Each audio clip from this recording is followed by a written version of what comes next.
Mari kita berdoa, saudara-saudara. Bapa, kami bersyukur untuk waktu di mana kami boleh datang berbakti kepada Tuhan. Terima kasih untuk anugerah Tuhan yang selalu memelihara kehidupan kami. Seperti pada pagi ini pun kami percaya anugerah Tuhan disediakan untuk kami melalui firman yang akan kami baca untuk kami renungkan bersama-sama. Tuhan yang kiranya terangi hati dan pikiran kami. Tolonglah dan topanglah kami di dalam segala kerapuhan dan kelemahan kami, supaya kami dimampukan untuk dapat mengerti kebenaran firman Tuhan dan melakukannya di dalam hidup kami.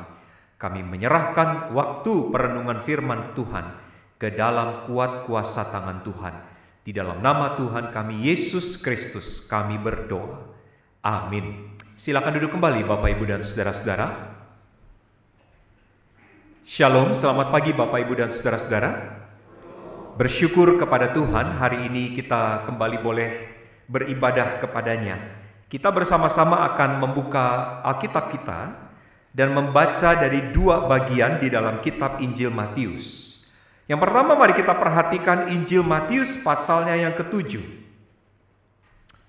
Injil Matius pasalnya yang ke-7 ayat yang ke-24 sampai dengan ayat yang ke-27. Injil Matius pasalnya yang ke-7 ayat 24 sampai dengan ayat yang ke-27. Dua macam dasar.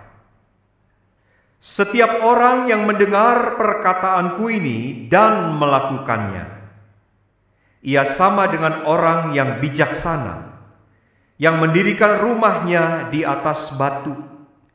Kemudian turunlah hujan dan datanglah banjir, lalu angin melanda rumah itu, tetapi rumah itu tidak rubuh, sebab didirikan di atas batu.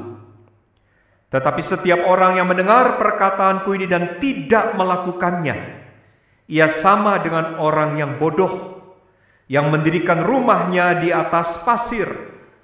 Kemudian turunlah hujan dan datanglah banjir, lalu angin melanda rumah itu, sehingga rubuhlah rumah itu, dan hebatlah kerusakannya. Bagian yang kedua mari kita perhatikan dari pasal 23. Injil Matius pasal 23 ayat yang kedua dan ayat yang ketiga. Injil Matius pasal 23 ayat yang kedua dan ayat yang ketiga. Ahli-ahli Taurat dan orang-orang Farisi telah menduduki kursi Musa. Sebab itu turutilah dan lakukanlah segala sesuatu yang mereka ajarkan kepadamu. Tetapi janganlah kamu turuti perbuatan-perbuatan mereka, karena mereka mengajarkannya, tetapi tidak melakukannya. Kalimat terakhir saya ulangi. Karena mereka mengajarkannya, tetapi tidak melakukannya. Sampai sedemikian pembacaan firman Tuhan untuk kita renungkan bersama pada pagi hari ini. Saudara-saudara, tema khotbah pada hari ini adalah dasarnya rapuh atau kokoh. Saudara, fondasi adalah bagian terpenting dari sebuah bangunan. Karena saudara-saudara, fondasi itu akan menentukan kualitas bangunan yang ada di atasnya, serta ketahanan atau masa depan bangunan yang berdiri di atasnya. Kalau fondasi satu bangunan itu kokoh, saudara-saudara, maka kualitas bangunan yang berdiri di atas fondasi yang kokoh itu juga baik. Dan sudah bisa dipastikan, saudara-saudara, bangunan itu cukup kuat untuk bisa menghadapi musim atau kondisi-kondisi apapun yang akan terjadi. Tetapi sebaliknya, saudara-saudara, kalau fondasi satu bangunan itu rapuh, saudara bisa bayangkan kalau gedung gereja ini yang dindingnya ini terbuat dari beton, batu bata, dan adukan semen, tetapi fondasinya, lantainya ini, dasar dari gedung ini terbuat dari kayu. Saudara bayangkan kalau fondasinya itu rapuh, maka bangunan yang berdiri di atasnya juga mudah goyah. Datang gempa sedikit, saudara-saudara, saya percaya rumah atau bangunan yang fondasinya rapuh itu akan runtuh dan tidak akan tahan dalam menghadapi musim atau kondisi yang datang menerpa. Saudara, demikian juga dengan kehidupan kita di dunia ini. Hidup saudara dan hidup saya itu penuh dengan musim-musim kehidupan yang datang silih berganti, saudara-saudara. Hidup saudara dan saya bisa diwarnai dengan senang, tetapi ada kalanya kita harus menanggung susah.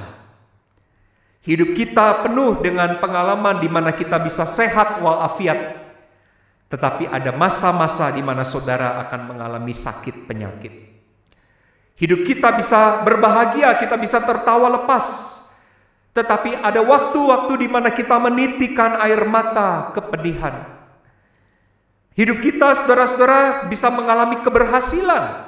Keberhasilan bekerja, keberhasilan sekolah, keberhasilan di dalam karier. Tetapi ada masa-masa di mana kita bisa mengalami kegagalan, mencapai apa yang kita harapkan. Ada waktu-waktu di mana mungkin saudara penuh dengan kelimpahan. Apa saja yang saudara butuhkan tersedia di rumah saudara. Tetapi juga ada saat-saat di mana hidup kita bisa mengalami kekurangan. Bahkan yang kita butuhkan tidak kita miliki.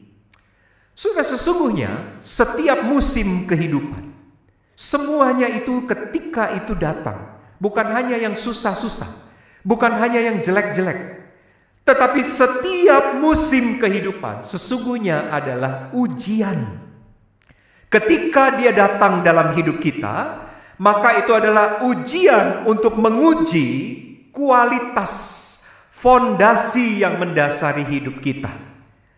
Ketika musim kehidupan kita itu datang melanda dan menerpa, akan kita temukan fondasi hidup kita sesungguhnya itu cukup kokohkah, atau sebetulnya fondasi hidup kita rapuh. Saudara-saudara, hari ini kita membaca Injil Matius pasal 7. Kalau kita membuka Alkitab dan membaca di dalam kitab Injil Matius mulai dari pasal 5 sampai dengan pasal 7, merupakan khotbah di bukit yang disampaikan oleh Tuhan Yesus kepada pendengar-pendengarnya, kepada murid-muridnya. Dan khususnya pasal 7, bagian Alkitab yang kita baca pada pagi ini, merupakan bagian akhir atau penghujung dari khotbah di bukit, di mana Tuhan Yesus di dalam 3 pasal, pasal 5, pasal 6, pasal 7, sudah menyampaikan pengajarannya. Tuhan Yesus sudah menyampaikan khotbahnya. Tuhan Yesus sudah menyampaikan isi firman-Nya kepada banyak orang. Yang intinya, saudara-saudara, khotbah di bukit itu sebetulnya intinya adalah hendak menegaskan bahwa murid-muridnya itu harus punya cara hidup yang berbeda dari cara hidup orang-orang di dunia ini. Misalnya kalau kita baca Matius pasal 5 ayat 13 sampai 16 tentang kamulah garam dunia, kamulah terang dunia. Di dalam perikop itu Tuhan Yesus mau menegaskan bahwa dunia ini penuh dengan kebusukan. Tetapi kamu, pengikutku, kamu muridku harus berbeda. Kamu harus menjadi garam yang mencegah kebusukan dunia ini. Dunia ini gelap, tetapi kamu, hai muridku, kamu harus menjadi terang yang membawa cahaya bagi dunia. Jadi inti dari khotbah di bukit sebetulnya adalah penegasan bahwa murid Kristus harus punya cara hidup yang berbeda dengan orang-orang di sekitar mereka. Misalnya saudara-saudara, di dalam khotbah di bukit kita juga membaca ada perikop di mana Tuhan Yesus mengajar murid-muridnya tentang berdoa. Pada waktu itu saudara-saudara, pemimpin-pemimpin agama Yahudi kalau berdoa, mereka berdoa di tikungan-tikungan jalan. Mereka berdoa supaya mereka dilihat orang betapa saleh dan betapa rohaninya mereka berdoa kepada Allah di tikungan jalan. Mereka berdoa dengan kata-kata yang panjang lebar. Mereka berpikir bahwa dengan banyaknya kata-kata doa mereka akan didengar. Tetapi Tuhan Yesus berkata, "Hai murid-muridku, sebagai muridku, kalau kamu berdoa, masuklah ke dalam kamar dan kuncilah pintu. Maka kamu yang berdoa di tempat yang tersembunyi, Bapamu yang ada di tempat yang tersembunyi akan mendengar doamu itu. Jadi sekali lagi penegasan dari khotbah di bukit adalah tentang perbedaan. Bahwa pengikut Kristus atau murid Kristus harus punya sikap hidup yang berbeda. Demikian juga ketika Yesus tiba di penghujung khotbah di bukit. Ketika Yesus selesai menyampaikan pengajarannya yang panjang lebar di dalam 3 pasal, maka di penghujung khotbah itu Tuhan Yesus memberikan penegasan bahwa sebagai murid-muridku, kamu juga harus merespon terhadap firman yang kamu dengar dengan cara yang berbeda. Jadi saudara-saudara, sekali lagi Tuhan Yesus masih tetap memberi penegasan tentang perbedaan. Di ujung khotbah di bukit adalah apa yang berbeda. Sebagai pengikut Kristus, murid-murid diminta untuk merespon terhadap firman dengan cara yang berbeda. Saudara, ada apa dengan orang-orang pada waktu itu? Saudara, ketika kita melihat di dalam tradisi kerabian atau tradisi guru-guru agama Yahudi, ketika mereka mengajar muridnya, maka kebiasaan guru agama Yahudi mengajar muridnya adalah selalu berbicara tentang hukum Taurat. Dan murid-muridnya hanya sekedar mendengarkan apa yang dikatakan oleh sang guru. Jadi pada waktu itu saudara-saudara, kebiasaan orang ketika baca hukum Taurat atau ketika belajar hukum Taurat, mereka cukup hanya sekedar mendengar. Jadi murid-murid hanya mendengar. Nah, murid yang berprestasi adalah ketika mereka bukan hanya mendengar, setidaknya kalau mereka naik 1 level, mereka bisa menghafal. Oh, itu sangat hebat. Ya. Kalau murid-murid dari para rabi Yahudi yang mendengar Taurat itu yang dibicarakan oleh sang guru bisa sampai menghafal di luar kepala isi hukum Taurat, wah, gurunya atau rabi itu pasti memuji-muji muridnya. Hebat kamu ini, bisa menghafal Taurat. Kalau bisa naik 1 level lagi sampai bisa menjelaskan kepada banyak orang, wah, itu berarti punya kehebatan yang jauh luar biasa. Jadi mendengar, menghafal, dan bisa menjelaskan kepada orang lain tentang apa artinya hukum Taurat, itu luar biasa. Saudara-saudara, tetapi apa yang luar biasa buat Tuhan Yesus ternyata tidak luar biasa. Apa yang luar biasa di mata para rabi itu ternyata bagi Yesus itu biasa-biasa saja. Ternyata ekspektasi dan tuntutan Tuhan Yesus kepada para pendengar khotbah, para pendengar firman, para pendengar ajaran dari khotbah di bukit itu bukan hanya sekedar mendengar, apalagi menghafal, apalagi menjelaskan.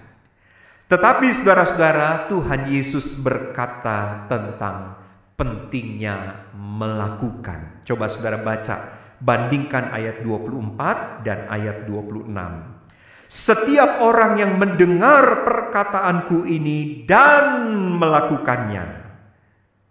Lalu ayat 26. Tetapi setiap orang yang mendengar perkataanku ini dan tidak melakukannya. Jadi saudara-saudara, yang hebat bagi Tuhan Yesus bukan hanya ketika muridnya itu mendengar, menghafal, dan bisa jelaskan kepada orang lain isi firman Tuhan.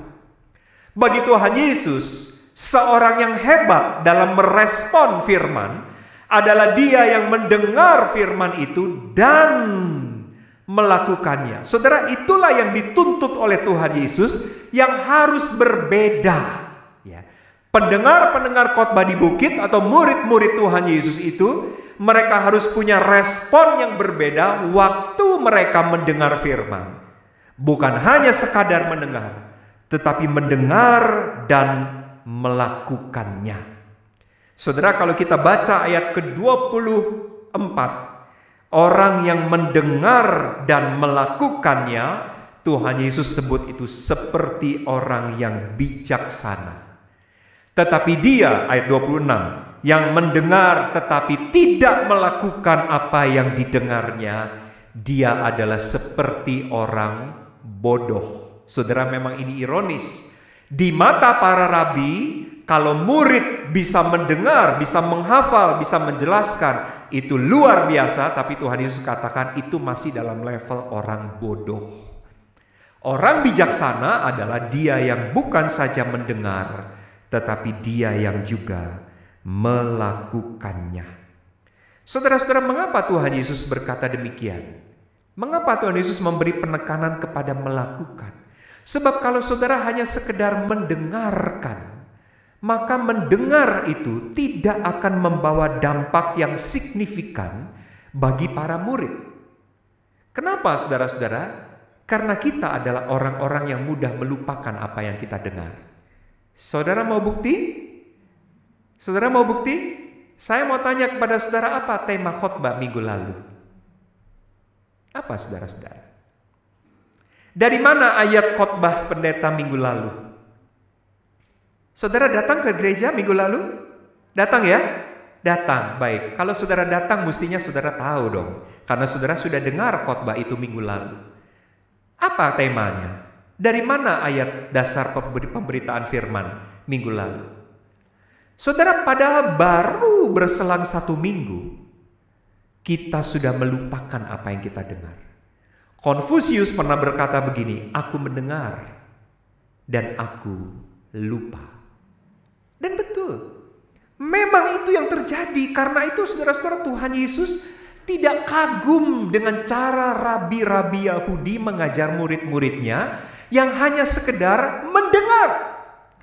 Tetapi Tuhan Yesus, saudara-saudara, ingin supaya murid-muridnya itu melakukan apa yang dia dengar. Saudara-saudara, kuasa firman tidak akan pernah dialami oleh orang yang hanya sekadar mendengarkan firman. Tetapi kuasa firman Tuhan akan terjadi di dalam hidup orang yang betul-betul menjadikan firman itu menjadi miliknya, yang betul-betul melakukannya di dalam hidup mereka. Nah, Bapak, Ibu, dan saudara-saudara, ada beberapa hal yang pada hari ini saya mau ajak kita belajar bersama-sama melalui pembacaan Alkitab kita. Yang pertama-tama, saudara-saudara, terlebih dulu saya ingin mengajak kita untuk mendengar atau memperhatikan penegasan yang dikatakan Tuhan Yesus tentang betapa pentingnya meletakkan fondasi yang kuat dan tidak tergoyahkan dalam hidup kita. Pentingnya meletakkan fondasi yang kuat, fondasi yang tidak tergoyahkan dalam hidup kita. Bapak, Ibu, dan saudara-saudara, memilih sesuatu untuk dijadikan fondasi, itu adalah hal pertama dan hal terutama yang penting untuk dilakukan saat saudara mau membangun. Saudara-saudara, fondasi yang kuat, sekali lagi fondasi yang stabil, fondasi yang kokoh itu sangat penting. Walaupun saudara-saudara ada harga yang cukup mahal yang harus kita bayar untuk mendapatkan material-material yang kuat seperti itu. Saudara, beberapa tahun lamanya, hampir 15 tahun saya melayani di Jawa Tengah. Saya melayani sebagai pendeta di kota Semarang. Saudara, pada waktu saya melayani di Jawa Tengah, saudara, saya sering diundang untuk melayani juga di gereja di kota-kota di sekitar kota Semarang di Jawa Tengah. Beberapa kali saya ke Jogja. Dari Semarang ke Jogja, kalau sekarang ini sudah ada tol, walaupun tolnya belum sampai kota Jogja, tapi sudah sangat menolong, sudah sangat cepat untuk menuju Yogyakarta lewat tol. Dulu saudara-saudara belum ada tol, sehingga kita harus berjalan dari Semarang lewat Ungaran sampai di Ambarawa, lalu kita lewat kota Magelang, lalu kita lewat kota Muntilan, sampailah ke Yogyakarta. Kira-kira begitu rutenya, saudara-saudara. Magelang dan Muntilan adalah dua kota yang berada di kaki Gunung Merapi. Seperti saudara tahu, Gunung Merapi itu sering sekali meletus. Ya, kalau meletus itu saudara-saudara bukan hanya mengeluarkan awan panas, tetapi mengeluarkan material-material vulkanik dari dalam perut bumi. Ya, ketika terjadi semburan material vulkanik itu, saudara-saudara, Awalnya itu berada di mulut kawah, tetapi ketika hujan turun, semua material vulkanik itu terbawa, terseret oleh air sampai ke bawah, sampai ke aliran sungai. Jadi, apa yang terjadi?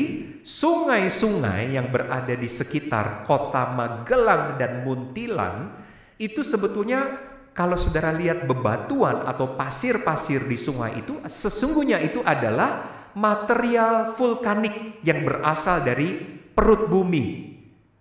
Saudara, kota Magelang dan kota Muntilan itu sangat terkenal dengan pasir Merapi.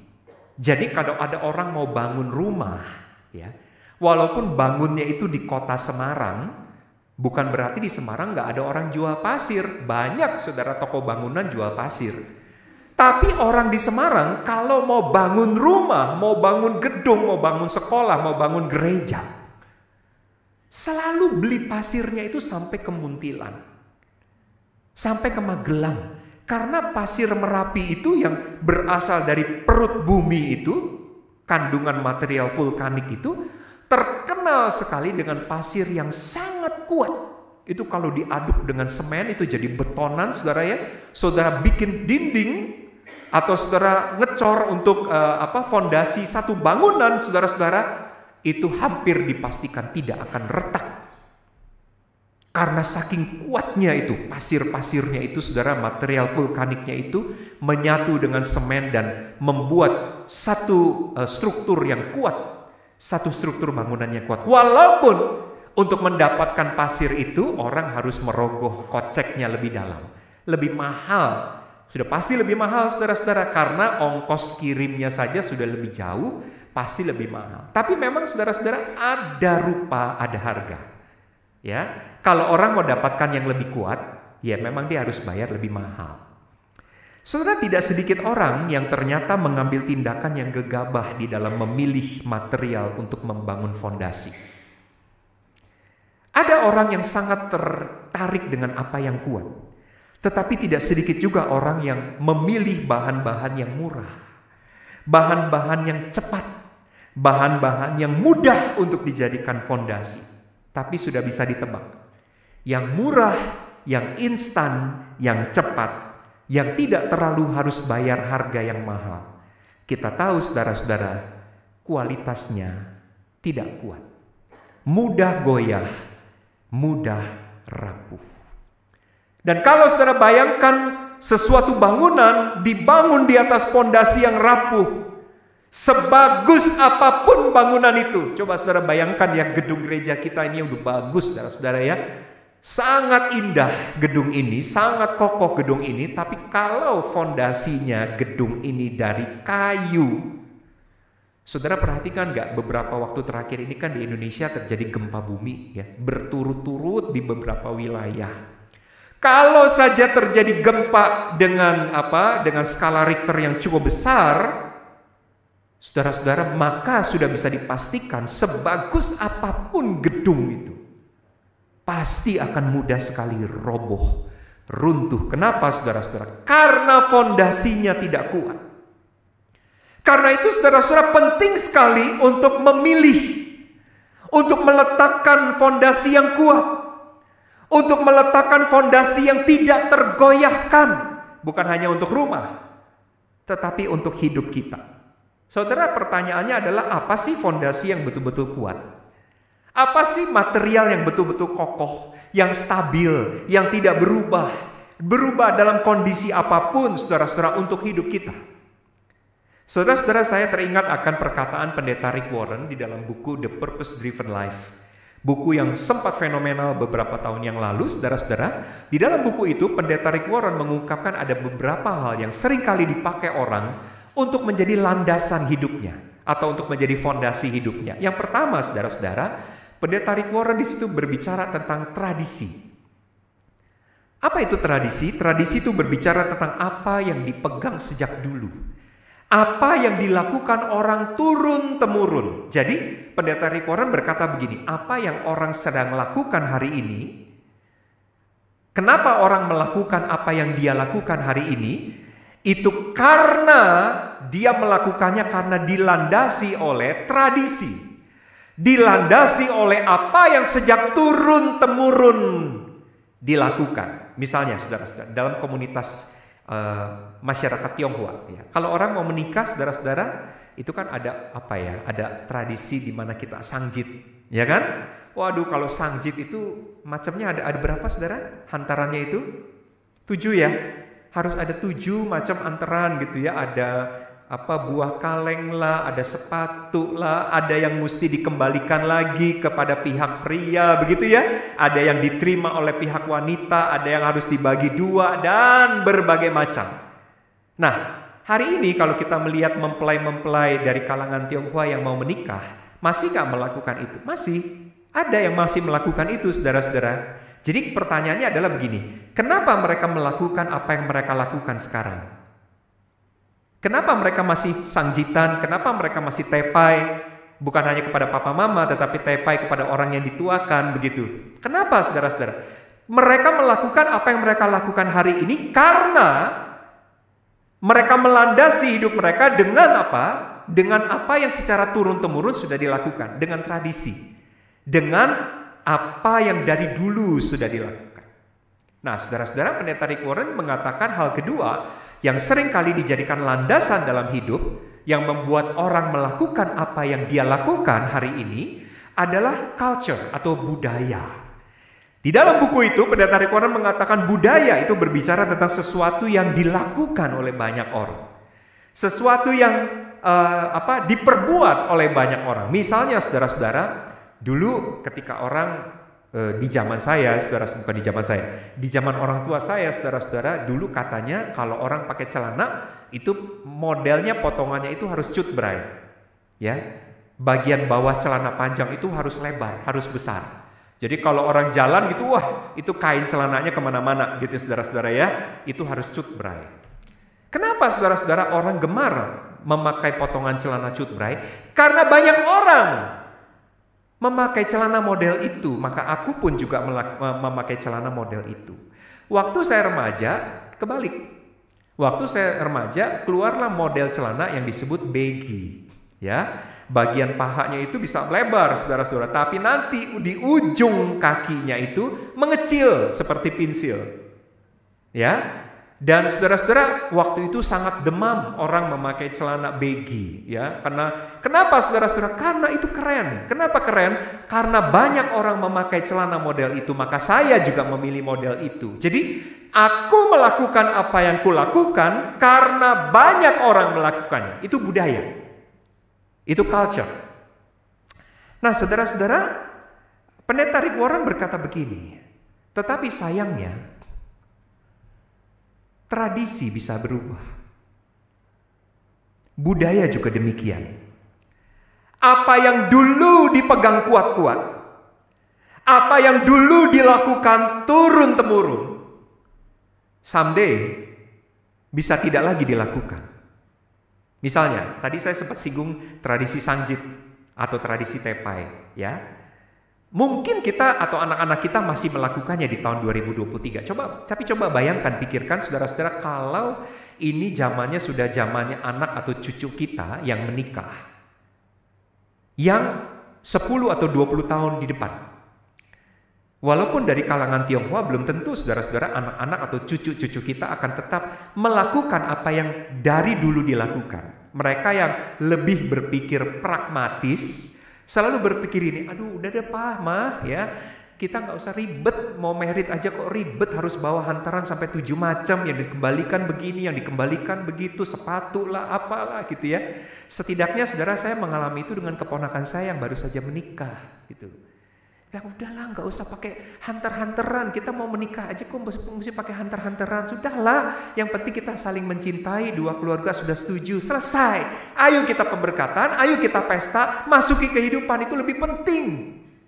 Jadi anak-anak zaman sekarang lebih berpikir yang simplistik ya, jadi yang lebih pragmatis, nggak mau yang terlalu ribet. Jadi saudara bayangkan, coba saudara pikirkan, kalau hidup fondasinya itu adalah tradisi, maka dulu bisa kita andalkan, sekarang enggak. Dulu kepake, sekarang enggak kepake. Dulu dilakukan, sekarang tidak dilakukan. Berubah kan? Artinya tradisi Tidak bisa menjadi fondasi. Tidak bisa menjadi sesuatu yang di atasnya kita mengandalkan hidup kita dan dasar ini tidak akan berubah. Gak bisa. Karena memang satu kali tradisi bisa berubah. Demikian juga dengan budaya. Kalau celana cut bray saudara pakai hari ini, saudara diketawain orang. Ya, apalagi kalau saudara lihat celana anak-anak zaman sekarang, pendek kayak celana kurang kain. Selalu kelihatan mata kakinya. Saya heran itu ya. Anak-anak zaman sekarang itu nggak cuma anak-anak sih, saudara, bapak-bapak juga begitu. Ya, kalau pakai celana itu, saudara, celana panjang itu selalu di atas mata kaki. Selalu itu. Lalu pakai sepatu kets, celananya di atas mata kaki begitu, dan kelihatan trendy dan keren kalau pakai model begitu. Artinya apa yang dulu membudaya sekarang tidak lagi membudaya, dan apa yang sekarang membudaya karena dilakukan atau dipakai oleh banyak orang someday akan ditinggalkan. Artinya budaya, bisakah itu dijadikan topangan yang konsisten, yang tidak pernah berubah? Bisakah budaya menjadi fondasi hidup kita, di mana kita melandaskan hidup kita di atasnya, dan kita selalu akan tenang dengan budaya? Nggak bisa. Tradisi dan budaya selalu berkembang dan berubah sesuai dengan perkembangan zaman. Pertanyaannya adalah, lalu apa yang betul-betul kuat sih? Apa sih yang benar-benar stabil? Apa yang benar-benar tidak berubah? Saudara, jangan bilang karena saya pendeta maka saya ngomongnya Alkitab melulu. Enggak. Saya objektif saja. Ya. Jawabannya adalah apa yang tidak pernah berubah adalah firman Tuhan. Coba saudara, ayo kita buktikan. Apakah kebenaran firman Tuhan pernah berubah? Apakah ketika Alkitab berbicara tentang, misalnya saya angkat, kekudusan. Di zaman kakek nenek kita ke gereja, atau papa mama kita ke gereja, apakah message tentang kekudusan berubah di zaman ini? Apakah ketika di zaman ini ada banyak orang yang sudah tidak lagi pelihara hidupnya kudus, lalu kemudian Alkitab berkompromi dengan mengatakan, ya ada baiknya kalau kamu kudus? Enggak kan? Sebab firman-Nya tetap sama, berkata kuduslah kamu. Firman itu tidak berkata, ya sebaiknya kamu kudus. Itu bukan nasihat. Itu bukan anjuran. Tetapi itu perintah. Kuduslah kamu. Saudara, apakah pesan firman Tuhan berubah ketika pada hari ini misalnya di dalam kenyataan hidup, di dalam kehidupan perkawinan, banyak orang mengalami kegagalan dan akhirnya bercerai. Lalu kemudian firman Tuhan berkata, ya kalau memang kamu sudah tidak kuat dengan pasanganmu, kamu boleh bercerai. Apakah begitu? Kan tidak, saudara-saudara. Kebenaran firman Tuhan, message firman Tuhan, pengajaran firman Tuhan itu selalu tetap, selalu ajak, selalu stabil. Dari sejak semulanya, sekarang, bahkan terus sampai selama-lamanya, firman Tuhan itu tidak pernah berubah. Karena itu saudara-saudara, kita sekarang mengerti kenapa setelah Tuhan Yesus menyampaikan firman, ketika Tuhan Yesus berkhotbah sepanjang 3 pasal, dia sudah bicara banyak, mengajar murid-muridnya tentang isi firman, lalu diakhiri itu dibungkus dengan 2 macam dasar. Yesus bicara tentang fondasi. Apa sih fondasi yang stabil untuk hidup kita? Tuhan Yesus mau berkata, penting sekali untuk kamu memilih di atas dasar apa engkau melandaskan hidupmu. Jangan di atas sesuatu yang rapuh. Jangan di atas sesuatu yang bisa berubah. Jangan di atas sesuatu yang tidak stabil. Tetapi hendaklah hidupmu punya dasar, punya landasan yang kuat, yang kokoh, yaitu firman Tuhan. Pada waktu hujan datang, kata Tuhan Yesus, datanglah hujan, datanglah banjir, datanglah angin kencang. Rumah itu yang fondasinya itu kuat tidak akan rubuh. Saudara, sayangnya hari ini banyak orang lebih suka mengupdate hidupnya dengan berita. Saya tidak mengatakan berita tidak penting. Ada banyak orang, saudara-saudara, pagi waktu melek mata yang dilihat adalah koran. Bahkan sampai, maaf ya saudara, sampai ke toilet pun korannya dibawa. Kenapa saudara-saudara? Tidak ingin ketinggalan berita. Selalu ingin hidupnya terupdate dengan berita, supaya saya jangan kudet atau kurang update. Ya, saya selalu ingin terupdate dengan berita. Saudara, tidak ada yang salah dengan mengupdate hidup kita dengan berita. Tetapi persoalannya adalah begini, banyak orang takut ketinggalan berita. Tetapi yang menyedihkan adalah banyak orang tidak merasa sadar dia tidak terupdate dengan firman setiap hari. Itu menyedihkan kan? Berita begitu getol dicari, bahkan infotainment jangan sampai ketinggalan gosip-gosip terbaru. Ada apa saudara-saudara? Tetapi tentang firman Tuhan, dia tidak mau mengupdate hidupnya dengan firman. Padahal Tuhan Yesus di dalam bagian ini mau mengatakan apa? Betapa pentingnya memilih fondasi yang stable, yang kokoh, yang tidak berubah, yang ketika musim kehidupan dalam hidupmu berganti, bangunan hidupmu tidak akan runtuh. Pertanyaan di bagian pertama ini saudara-saudara buat kita, masihkah saudara rindu mengisi hidup saudara dengan firman? Masihkah saudara mengupdate hidup saudara dengan firman? Masihkah saudara memasukkan firman itu menjadi fondasi hidup saudara, yang membuat saudara, hidup saudara, bangunan hidup saudara berada di atas fondasi yang kokoh? Yang kedua, saudara, Tuhan Yesus di dalam bagian ini juga bicara tentang pentingnya bukan hanya mendengar, ini bagian yang tadi saya sempat singgung di awal khotbah, tetapi tentang melakukan.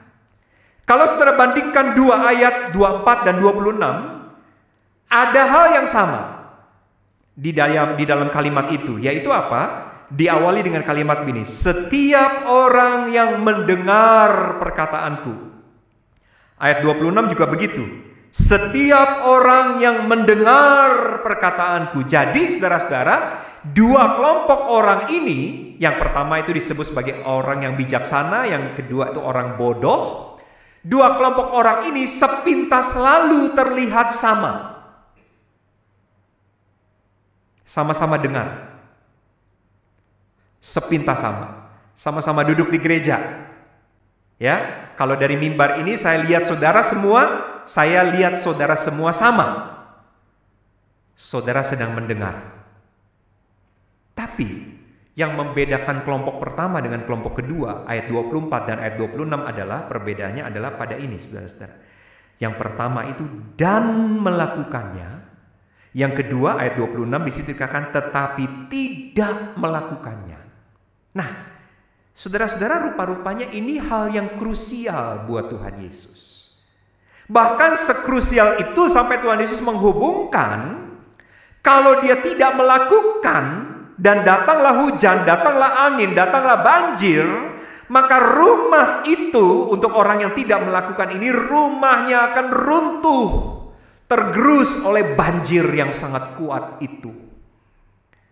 Saudara, ternyata betapa dahsyatnya power of doing, kekuatan dari melakukan. Saudara, inilah sebabnya saudara-saudara yang menurut saya menjadi refleksi buat saya secara pribadi ketika melihat banyaknya pembinaan firman yang dilakukan di dalam gereja. Saudara, di dalam gereja itu jelas ya, pembinaan banyak sekali. Kelas PA, kelas pemuritan, apalagi? Ada apa lagi saudara-saudara? Persekutuan, di dalamnya selalu firman, ya kan? Khotbah minggu, nanti ada persekutuan rumah tangga, itu selalu ada pemberitaan firman. Saudara, banyak pemberitaan firman dilakukan di dalam gereja yang tujuannya jelas memang membuat supaya jemaat bertumbuh dalam iman. Tapi masalahnya begini, sebanyak itu pembinaan dilakukan, tetapi kenapa keadaan atau kondisi jemaat tidak berubah? Artinya saudara-saudara, misalnya kalau kita mengacu kepada peristiwa pandemi saja, pukulan, itu pukulan besar yang terakhir yang kita semua alami, ya. Ketika dipukul oleh pandemi, banyak orang saudara-saudara nggak kuat. termasuk orang Kristen. Gak kuat. Gak kuat karena apa, saudara-saudara? Karena memang rapuh. Ya. Ketika gara-gara pandemi, usaha yang sudah dirintis berpuluh-puluh tahun tiba-tiba kolaps. Ketika gara-gara pandemi, pasangannya kemudian meninggal dunia dan kemudian dia merasa kosong, lalu kemudian dia tidak kuat lagi untuk hidup. Ketika di dalam masa pandemi, dia kemudian kehilangan pekerjaan dan dia frustrasi, lalu kemudian dia akhirnya bunuh diri. Banyak cerita tentang itu, tentang betapa orang tidak kuat dalam menghadapi pukulan hidup. Nah, saudara-saudara, padahal orang-orang itu sebetulnya terbina di dalam gereja. Di mana letak permasalahannya? Letak permasalahannya tentang apa yang dikatakan oleh Tuhan Yesus. Waktu membina jemaat, gereja hanya puas ketika jemaat mendengar. Betul. Tetapi gereja tidak pernah memeriksa apakah jemaat berlatih melakukan apa yang didengar. Saudara mau bukti? Saudara mau bukti? Saya buktikan. Saudara, ketika kelas katekisasi sebelum orang dibaptis, ya, itu selesai, ya, kan sekian bulan tuh ya kelas katekisasi kan.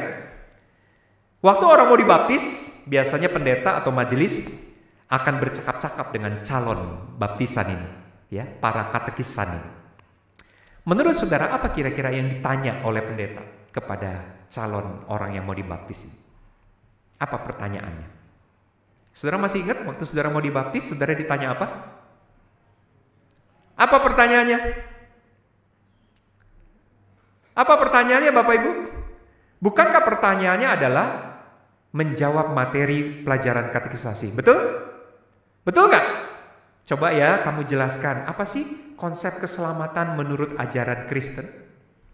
Coba ya kalau ada temanmu tanya Allah Tritunggal, kamu jawab apa orang Kristen? Jadi saudara-saudara, orang akhirnya dibaptis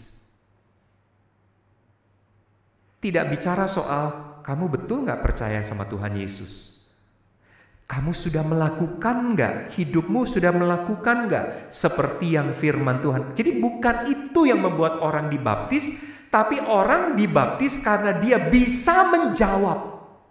Dia bisa mereproduksi apa yang sudah dia dengar. Padahal tadi saya udah buktikan, kalau orang cuma punya kekuatan mendengar, paling kekuatannya hanya bertahan seminggu, sebulan. Habis itu lupa. Lupa pasti. Ya. Mendengar saja itu tidak pernah memberikan satu dampak yang signifikan dalam hidup seorang Kristen. Misalnya sebagai contoh, saudara hari ini mendengar khotbah tentang kekudusan, ya, kekudusan. Besok saudara ngobrol dengan teman, mulailah obrolannya tuh nyerempet kepada omongan-omongan yang agak agak porno begitu ya, agak nyerempet. Mungkin saudara masih ingat, nggak boleh ngomong kayak begitu. Kita harus kudus. Kenapa? Karena baru kemarin dengar khotbah. Iya jelas. Ya. Lalu berselang waktu selama 1 minggu, 1 bulan, 1 tahun saudara mendengar khotbah itu, jangankan sebulan. Tema minggu lalu dan ayat minggu lalu mungkin saudara udah lupa kan? Jadi kalau udah sebulan, saudara-saudara, apalagi kekuatan kita untuk menangkal ketika godaan-godaan atau ketika ujian-ujian itu datang? Kan gak ada. Maka ketika godaan itu datang, ketika ujian itu datang sudah di depan mata, tidak ada lagi ingat-ingatan tentang kekudusan di kepala kita, maka dengan begitu mudah kita menjadi santapan iblis yang dikatakan oleh firman Tuhan seperti singa yang mencari mangsa, siap untuk diterkamnya. Mudah sekali kita jatuh. Itu seperti gambaran Tuhan Yesus ketika banjir datang, maka kekuatan banjir itu akan melululantahkan rumah itu karena memang pondasinya gak kuat. Gak kuat bukan karena dia tidak dengar firman, dia dengar firman tapi persoalannya dia tidak berlatih untuk melakukan. Saudara, beda kalau orang berlatih. Kalau dia melakukan itu adalah exercise, melatih. Saudara kemarin dengar khotbah tentang kekudusan. Ya, hari ini saudara latih. Lalu besok ada teman ngomong gini. Enggak ngomong sampai ke situ ya. Omonganmu itu udah gak bener. Kita latih. Seminggu kita udah lupa khotbahnya, tapi kalau saudara latih, itu akan tetap ada di dalam ingat-ingatan saudara. Ketika datanglah godaan, ketika datanglah ujian, ketika datanglah pencobaan, kalau saudara rajin melatih. Saudara, siapa yang fitness di tempat ini? Kalau orang fitness, ya kan otot juga makin besar, makin kuat. Kalau kita rajin berlatih, melakukan apa yang kita dengar, maka kita akan semakin punya kekuatan untuk apa? Kekuatan untuk bertahan ketika hantaman banjir pencobaan itu datang. Itu yang dikatakan oleh Tuhan Yesus. Makanya kalau orang tidak melakukan alias dia tidak berlatih melakukan apa yang dia dengar, itu seperti orang, kata Tuhan Yesus, mendirikan rumahnya di atas pasir. Rapuh sekali. Sekali digoda, sekali dicobai, kolaps. Tapi setiap kali dia berlatih dan berlatih. Melakukan. Bahkan kalau saudara ingat, di akhir Tuhan Yesus ada di dunia, sebelum dia naik ke surga, dia memberikan amanat agung. Matius 28. Apa bunyinya? Jadikanlah setiap bangsa muridku, baptislah mereka dalam nama Bapa, Anak, dan Roh Kudus, ajarlah mereka untuk apa kalimatnya, kata kerjanya? Ajarlah mereka untuk melakukan. Jadi saudara, bahkan Tuhan Yesus tidak tertarik dengan orang yang hanya sekedar belajar untuk menghafal. Tuhan Yesus bukan berkata, ajarlah supaya orang-orang Kristen itu tahu banyak tentang Alkitab. Tidak. Tapi Tuhan Yesus katakan, ajarlah mereka untuk melakukan apa yang kuperintahkan kepadamu. Saudara, ini juga menurut saya salah kaprahnya banyak kelas-kelas pemuritan hari ini. Ya. Kelas-kelas pemuritan hari ini banyak hanya mengisi kepala. Sehingga membuat banyak orang Kristen memang pinter Alkitab. Tahu banyak tentang Alkitab. Tetapi tidak melakukan apa yang dikatakan di dalam Alkitab. Saudara, penting sekali bagian ini. Bukan hanya mendengar, tetapi melakukan. Saudara, saya mau mengajak jemaat GKR Tugong untuk yuk, setiap kali kita mendengar firman, entah saudara dengar di khotbah minggu, saudara baca buku, saudara dengar di radio, apapun itu, sesimpel apapun, sesimpel atau sesederhana apapun message-nya, yuk lakukan. Sedikit. Lakukan. Ketika godaan itu, ketika pencobaan itu datang, engkau kuat karena engkau berlatih. Engkau kuat bukan karena engkau mengingat dan menghafalnya, tapi karena engkau menghidupinya untuk bisa menolak pencobaan itu. Yang ketiga, yang terakhir, saudara, hidup Kristen yang sejati itu akan teruji tatkala badai datang. Saudara, seperti tadi saya katakan, dua kelompok orang itu sepintas lalu sama. Jadi bagaimana saya membedakan saudara dengan saudara yang di kiri saya dengan saudara yang di kanan saya nih? Saya nggak tahu. Saya baru bisa melihat perbedaannya. Apakah saudara termasuk kelompok orang di ayat 24? Atau saudara termasuk dalam kelompok orang di ayat 26? Saya baru bisa melihat jawaban saudara ini, ibu atau bapak, itu termasuk kelompok 24 atau kelompok 26, ketika apa? Ketika ujian itu datang. Jadi saudara-saudara, sebelum ujian itu datang terlihat sama, karena sama-sama dengar. Terlihat dari luar sama. Tapi ketika ujian itu datang, maka responnya beda. Itu yang terjadi, responnya beda. Saudara, ketika orang di ayat 26, ya, dia yang disebut oleh Yesus sebagai orang bodoh. Bahkan kalau tadi kita membaca di dalam Injil Matius pasalnya yang ke-23, bahkan ahli Taurat dan orang Farisi pun juga begitu, ya. Padahal siapa orang Farisi yang sangat-sangat ngelotok soal hukum Taurat, tapi Tuhan Yesus samakan mereka dengan orang bodoh yang tidak melakukan. Mereka mengajarkan tapi tidak melakukan. Saudara-saudara, kalau kita melihat orang bodoh ketika ujian datang, kelompok orang bodoh ini ketika ujian itu datang, pasti mereka meresponnya dengan satu respon itu, Tuhan, kenapa Tuhan seperti ini? Tuhan, mengapa Engkau kejam kepada aku, membiarkan aku mengalami pengalaman-pengalaman ini? Saudara-saudara, itu respon orang-orang yang memang hidupnya itu rapuh sekali. Tidak punya dasar yang kuat sekali ketika ujian itu datang. Pandemi kemarin, saudara-saudara, menurut saya adalah pengalaman kita diuji, dan pengalaman itu adalah pengalaman yang sangat hebat. Semua orang, saudara saya juga percaya semua mengalami, saudara mengalami, saya juga mengalami. Tapi sebetulnya di dalam masa ujian itu terlihat sebetulnya kualitas fondasi masing-masing kita. Ya. Terlihat. Yaitu dari bagaimana kita merespon pengalaman itu. Waktu itu datang, orang-orang yang rapuh, orang-orang yang tidak kuat, orang-orang yang betul-betul fragile, yang betul-betul mudah hancur. Waduh, rasanya gak tahan sekali dalam situasi. Ada kesulitan, ada pergumulan, ada masalah, ada beban hidup yang berat. Rasanya ingin menyerah saja. Sudah.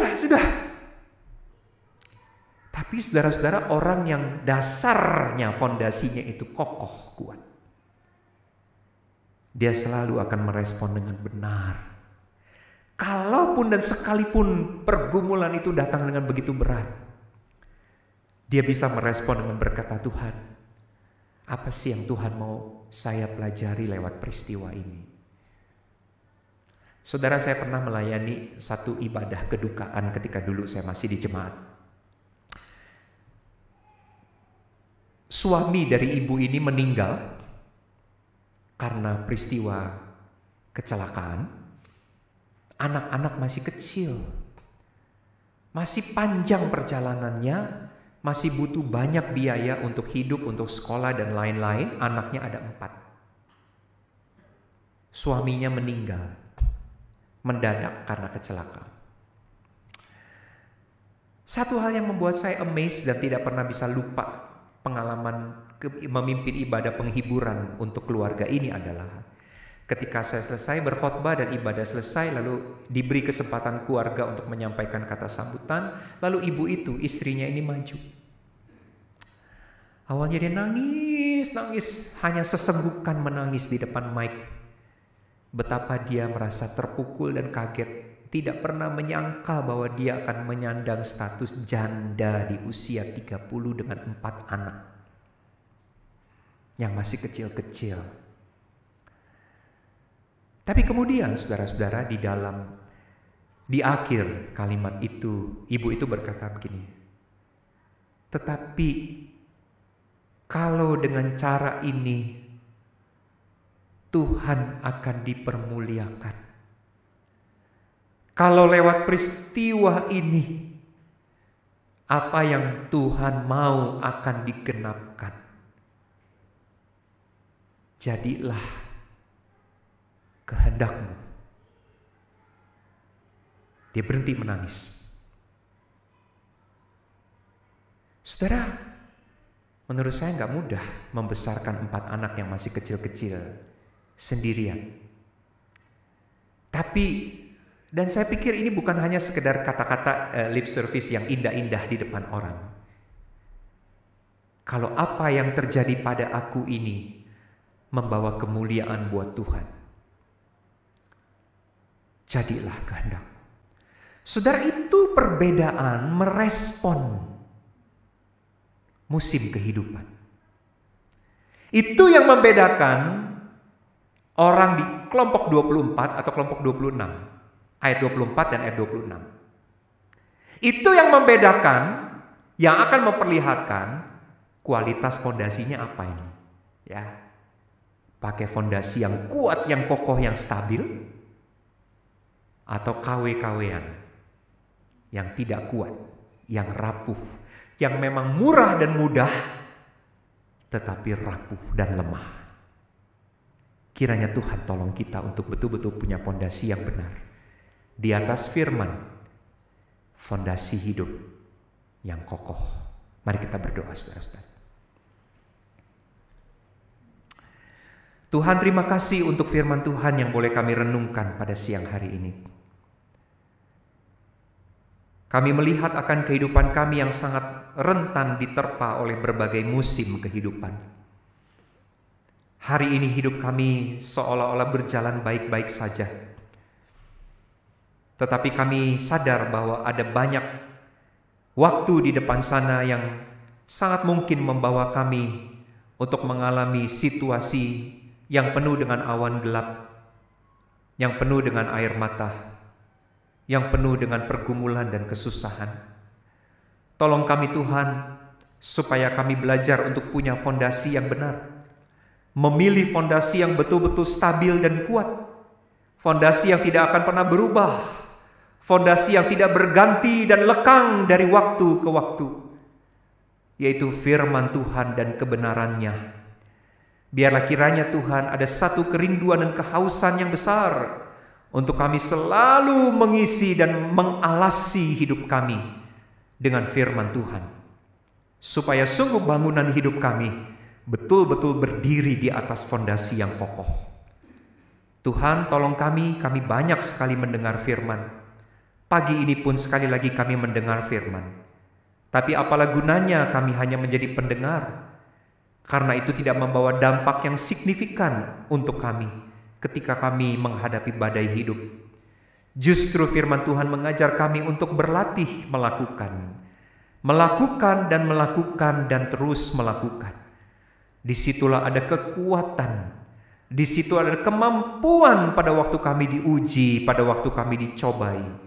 Kemampuan untuk berdiri tegap, berdiri kokoh di atas kebenaran firman-Mu. Terima kasih Tuhan. Mohon Tuhan terus berbicara di dalam hati kami, sekalipun hamba selesai berbicara, tetapi biar Roh Kudus Tuhan menggemakan kebenaran firman-Mu di dalam hidup kami. Demi Kristus kami berdoa. Amin.